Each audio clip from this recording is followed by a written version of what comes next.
दोस्तों आज हम आपको पाकिस्तान की एक ऐसी सच्ची खौफनाक कहानी बताने जा रहे हैं जो साल 1985-86 में पैदा हुई। डर और आतंक, यह कहानी 1 से 2 साल के समय में दर्जनों मौत की ऐसी कहानी है जिसे याद करके कराची के लोग आज भी कांप जाते हैं। दोस्तों ये कहानी एक ऐसी गैंग का है जो कराची के शांतिपूर्ण माहौल में अचानक एक हथौड़ा गैंग पैदा हो गया और एक एक कर कई लोगों को मारना शुरू कर दिया। दोस्तों अप्रैल 1985 की बात है। मुल्तान के रहने वाले एक व्यक्ति उस रात खेवोर मेल से कराची पहुंचे थे और क्लिफ्टन के पास अपने रिश्तेदारों के यहाँ जा रहे थे। रात ज्यादा होने की वजह से उन्होंने पुल के नीचे ही रात बिताने का फैसला किया। वह सोए तो पुल के नीचे थे, लेकिन जब उन्हें होश आया तो वो खून से लथपथ थे और उनके सिर पर लगी गंभीर चोट से खून बह रहा था। उनके साथ 2 और लोग थे। इसी तरह की चोट से उनकी मौत हो गई थी। 2 अप्रैल 1985 की हुई यह घटना कराची में हथौड़ा गैंग के मामले की पहली घटना थी। इसी घटना के केवल 2 दिन बाद इसी जगह से 2 किलोमीटर दूर पर पीर बुखारी शाह उर्फ जिंदा पीर की दरगाह के परिसर में 2 शव और मिले जिनकी इसी तरह सिर कुचलकर हत्या की गई थी। ये दोनों व्यक्ति मजार के पिछले हिस्से में सोए हुए थे। कुछ ही हफ्ते के बाद एक सिटी रेलवे स्टेशन पर 3 लोगों की हत्या की गई। ये तीनों रात में प्लेटफॉर्म पे सोए थे और इसी रेलवे स्टेशन के दूर में रेलवे ट्रैक पर एक और लाश मिली जिसकी मौत सिर पर गंभीर चोट लगने से हुई थी। अब कुछ हफ्ते में ही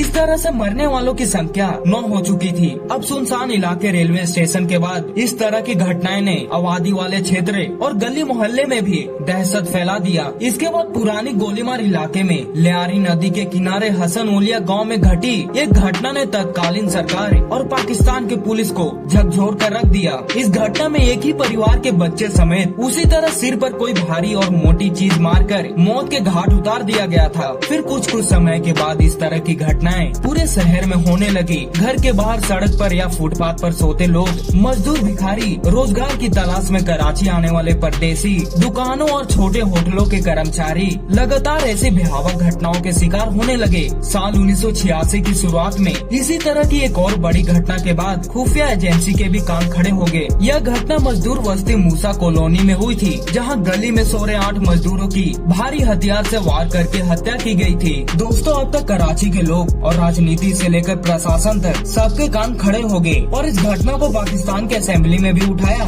ऐसी घटना एक और हुई जहां आदमी और औरत समेत 9 लोगों की हत्या की गई थी। अब तक कराची के चारों तरफ फैलती इन घटनाओं का शिकार करीब 100 लोग से ज्यादा हो चुके थे। उस समय प्रकाशित होने वाली खबरों से पता चलता है कि कुछ उर्दू अखबारों ने ये अनुमान भी लगाना शुरू कर दिया था कि हत्यारे अपने शरीर पर तेल या ग्रीस लगाकर आते हैं ताकि अगर कोई पकड़ने की कोशिश भी करे तो वे पकड़े न जाए और आसानी से फरार हो सके। एक रिपोर्टर के इंटरव्यू में एक व्यक्ति ने बताया कि पहले रावलपिंडी में एक भयानक घटना हुई थी। औरत और बच्चे समेत एक पूरे परिवार की हत्या कर दी गई थी, जिससे बहुत ज्यादा डर और दहशत फैल गई थी। लेकिन एक आरोपी उसमें पकड़ा गया था। वह एक साइको सीरियल किलर था जो वारदात के बाद महिलाओं का यौन शोषण तो नहीं करता था, लेकिन शरीर के निचले हिस्से से कपड़े उतार कर साथ ले जाता था। पकड़े जाने पर 2 और घटनाओं को उसने स्वीकार किया, लेकिन इसका कराची के हथौड़ा गैंग से कोई संबंध नहीं था। 26 अप्रैल 2015 को प्रकाशित पाकिस्तान के अंग्रेजी अखबार के अनुसार साल 1985 में फुटपाथ पर सो रहे एक भिखारी पर हमला होने तक पुलिस इस मामले को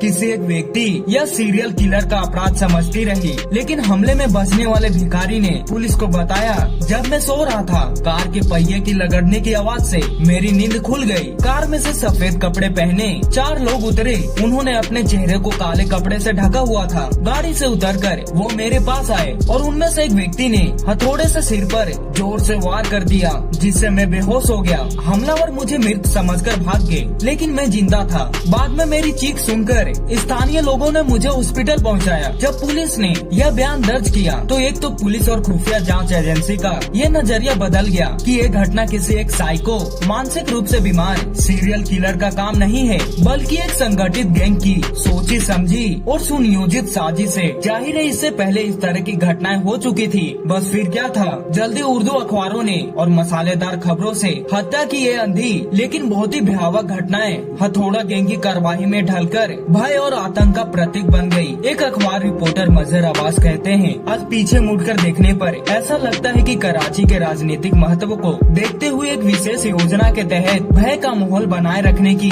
यह प्रवृत्ति कई दशकों से चली आ रही है। नहीं तो हथौड़ा गैंग जैसे ऑपरेशन अचानक शुरू होकर अचानक कैसे खत्म हो सकता है। और निशाने पर कौन था? मजदूर वर्ग।